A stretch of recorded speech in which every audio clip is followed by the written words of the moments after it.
La présentation suivante reprend le cas des pilotes en difficulté d'élocution ou d'audition. Nous allons traiter là, dans cette présentation l'intégration d'un dispositif de suppléance dans le poste de travail du contrôleur aérien.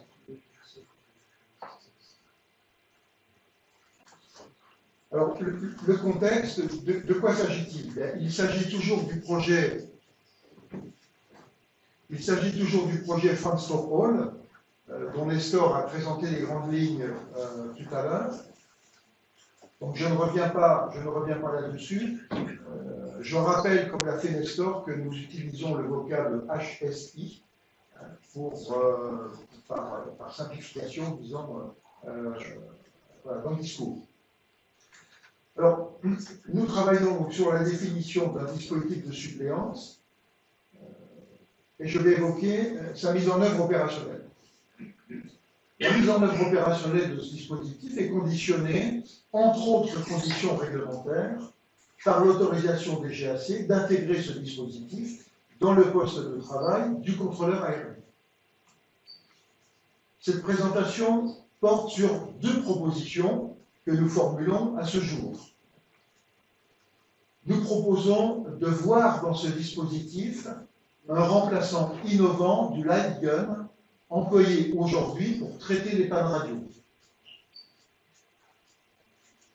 Nous allons également aborder les éléments réglementaires pour les opérations aériennes adaptées au vol avec pilote HSI.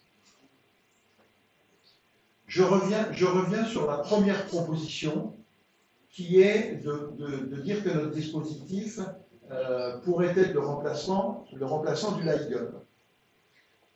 Alors que dans la présentation faite par Nestor, on évoquait bien un dispositif pour le contrôle aérien. Alors, il n'y a pas d'ambiguïté, même si mes propos peuvent laisser penser que ce n'est pas clair. Notre idée, c'est de dire que, dans un premier temps, pour pouvoir mieux dialoguer avec la DGAC et les contrôleurs aériens, nous proposons une première étape, en quelque sorte, d'intégration de notre dispositif dans la tour de contrôle. Cette première étape serait de voir dans ce dispositif le remplacement du handgun, de manière à familiariser les contrôleurs aériens avec le dispositif. La deuxième étape étant, bien sûr, en tout cas ce que nous espérons, la deuxième étape étant d'entendre les contrôleurs aériens dire « Votre dispositif, il est formidable, on pourrait aller plus loin ».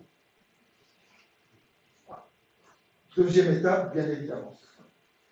Première étape, donc, le remplaçant du light gun. On rappelle sur cette diapositive, on rappelle comment fonctionne le light gun. Alors, on a des dessins sur cette diapositive, on a des figures qui sont des figures bien connues, qui sont proposées par la réglementation.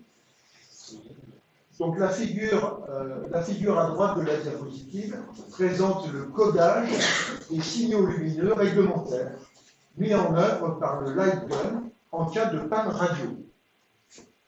Donc là, on a deux diapositives dont je vais faire la description.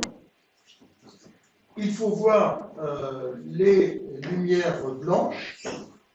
Lorsque nous avons du blanc avec éclat, lorsque l'on est en vol, ça veut dire atterrisser immédiatement. Lorsque l'on a du blanc avec éclat, lorsqu'on est au sol, cela veut dire retourner à votre point de départ sur l'aérodrome. Lorsque l'on a du vert avec éclat, lorsqu'on est en vol, ça veut dire revenez pour atterrir. Lorsqu'on est en vert avec éclat au sol, cela veut dire vous êtes autorisé à décoller, à circuler, pardon, à circuler. Lorsque l'on a du vert continu en vol, cela veut dire autorisé à l'atterrissage. Lorsque l'on a du vert continu au sol, cela veut dire autorisé au décollage.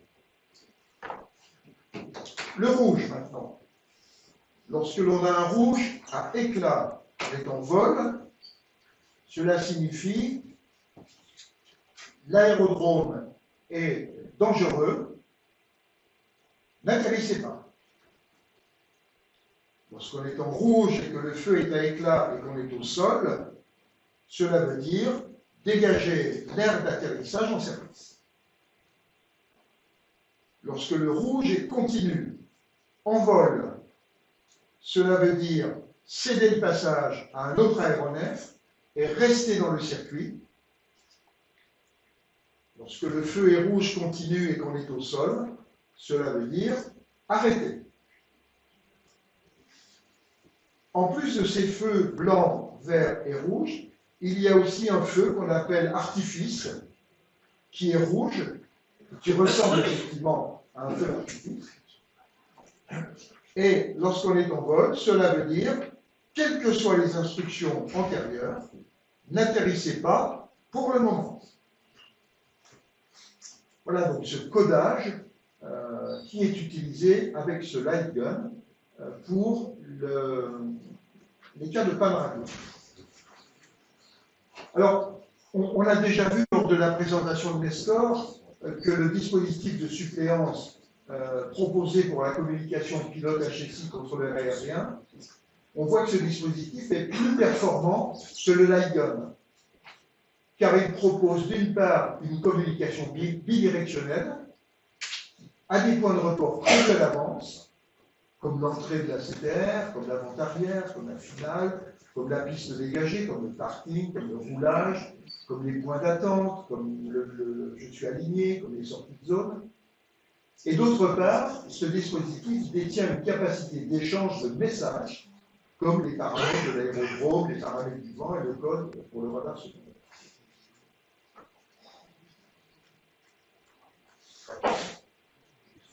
Donc il nous semble raisonnable, mais évidemment nous sommes jugés partis, il nous semble raisonnable de dire que ce dispositif, dans un premier temps, pourrait faire mieux que le light gun. On a sur cette diapositive, à droite, une photo de tour de contrôle avec deux contrôleurs aériens. Et on pourrait envisager que ces deux contrôleurs aériens travaillent de la manière suivante.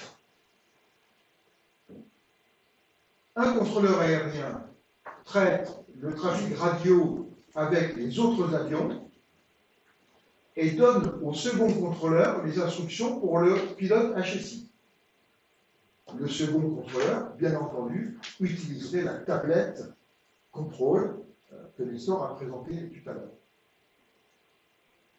Le contrôleur qui détient la tablette pour le pilote HSI communique au pilote HSI l'éclairance décidée par l'autre contrôleur. Et évidemment, les deux contrôleurs se coordonnent. Voilà. Tout ça est exactement comme ça se passe dans les tours de contrôle avec le light gun. Il y a un contrôleur qui fait le trafic et il y a un autre contrôleur qui manipule le light gun sous les instructions du premier contrôleur.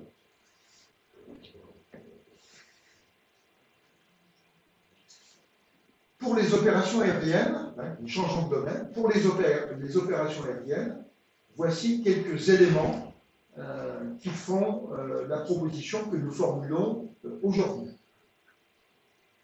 On peut penser qu'il sera nécessaire pour le pilote HSI de faire plusieurs choses avant d'envisager son vol vers un espace aérien contrôlé.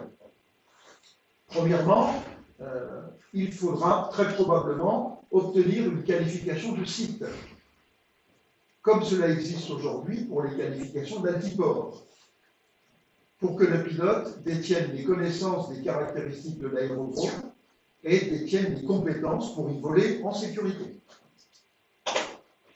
De plus, on trouve sur certains aérodromes des procédures spécifiques, panne radio, réservées aux usagers basés. Notre proposition va dans ce sens. Second élément pour les pilotes HSI. Il faudra solliciter l'accord du contrôle aérien avant d'entreprendre le vol pour accéder à l'espace aérien contrôlé. Cette proposition est inspirée par la procédure dite PPR qui existe aujourd'hui. PPR, ça veut dire Prior Permission Required, c'est-à-dire les pilotes doivent obtenir une autorisation préalable avant d'aller dans tel ou tel espace.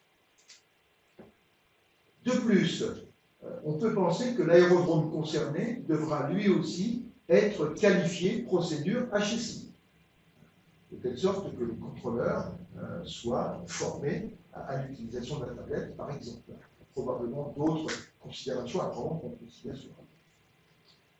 Et on peut penser également qu'un code transpondeur spécifique devra être attribué au vol HSI.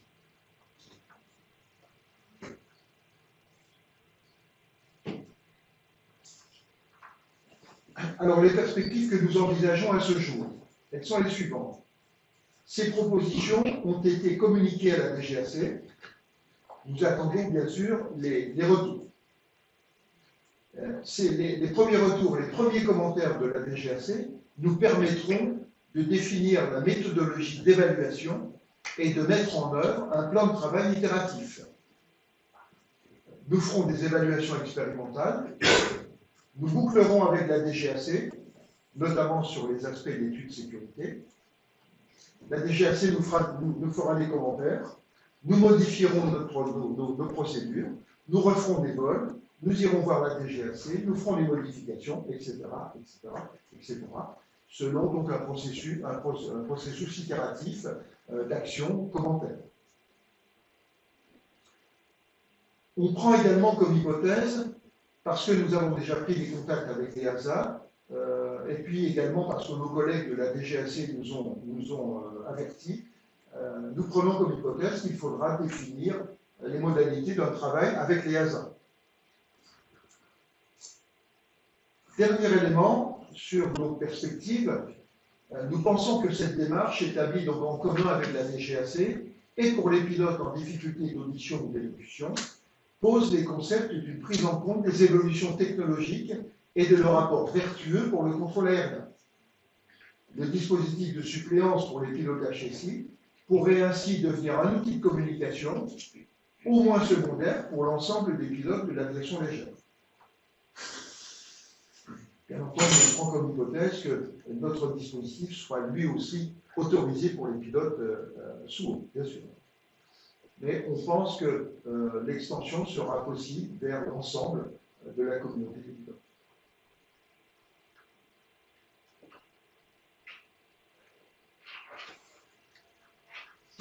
Voilà, merci.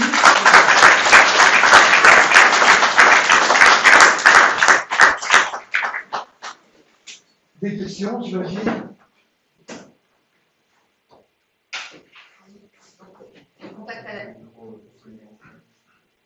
Oui, le contact à la DGAC, c'est auprès de qui? Alors, les premiers contacts ont été établis avec la DSAC pour traiter des affaires de l'aéronautique, mais sur les opérations aériennes, le premier contact a été pris avec Eric, qui est ici. En fait, le premier contact, j'ai présenté à Eric ce que je viens de vous présenter. Avec la DSA. Oui, monsieur Eric était CNA opération.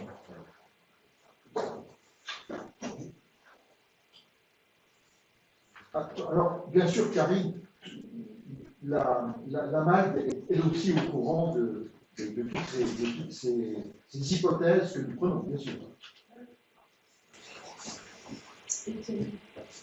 Oui, Liliane.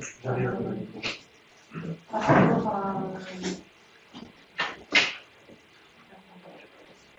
ce travail, c'est le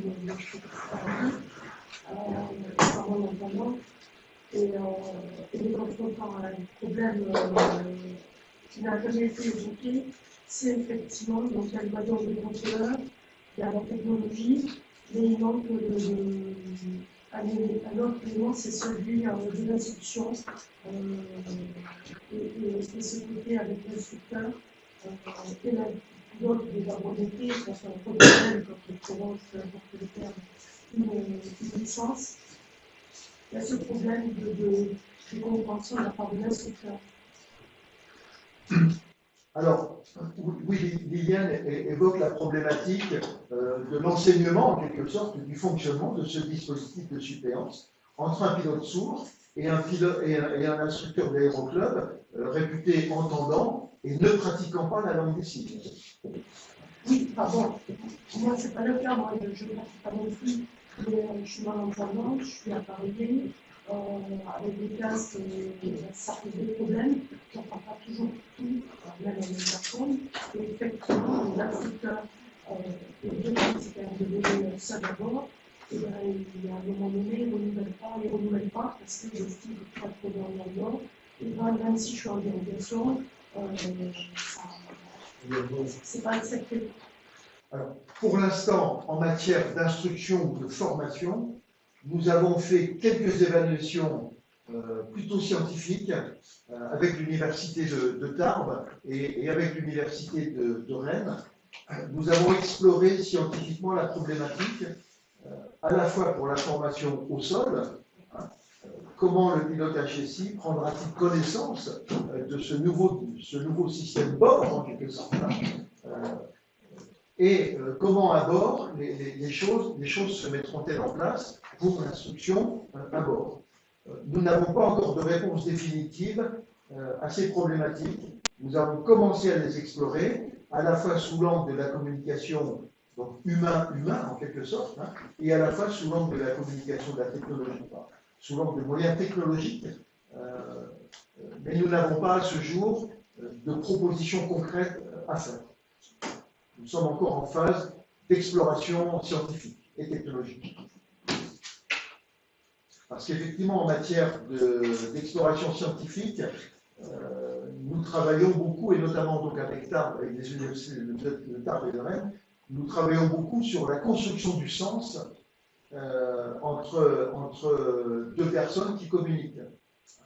Entre un pilote entendant et un instructeur entendant, il y a beaucoup d'implicites, puisque les deux personnes ont le même référentiel, disons, cognitif. C'est assez facile. L'expérience montre que même des fois on se trompe, même si c'est facile, on se trompe. Donc ce que nous avons, nous, comme problématique, c'est de traiter une communication entre deux personnes qui n'ont pas le même rapport au monde. Parce qu'on prend le cas, par exemple, de personnes sourdes de naissance. Donc on a là à traiter une communication entre deux personnes qui n'ont pas le même rapport au monde. Donc comment ces personnes vont-elles communiquer? Comment réussiront-elles à se mettre d'accord sur un sens commun et partagé d'une situation? Aujourd'hui, nous n'avons pas encore de réponse définitive à cette question. Vous comprenez bien que c'est une complexité extrême, bien sûr.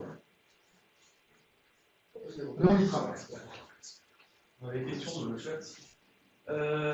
Alors, première question. Vous êtes évalué à combien de temps avant d'être opérationnel? La réponse plus difficile et réaliste, elle est la suivante. Chers collègues de la DGAC, point de suspension, etc., etc., etc. Bref, pour redevenir sérieux, on n'a pas le couteau sous la gorge. Nous sommes des gens pragmatiques. On a bien compris que pour un Malemier, il a fallu 10 ans. On a bien compris à l'exposé de Nestor qu'on travaillait sur le sujet depuis nous aussi 10 ans. On n'a pas le couteau sous la gorge, d'une part, et on n'est pas des mercenaires. Nous ne sommes pas des mercenaires. Les pilotes aveugles volent déjà depuis un certain temps. Les pilotes paraplégiques volent déjà depuis un certain temps. Les pilotes sourds volent aussi seuls dans les espaces où il n'y a pas de radio, avec instructeur dans les espaces ou avec radio. Donc j'aurais tendance à dire que, en termes de première approche du bonheur de voler, pour nous ça va, quoi. Ça va. Mais on attend un peu plus.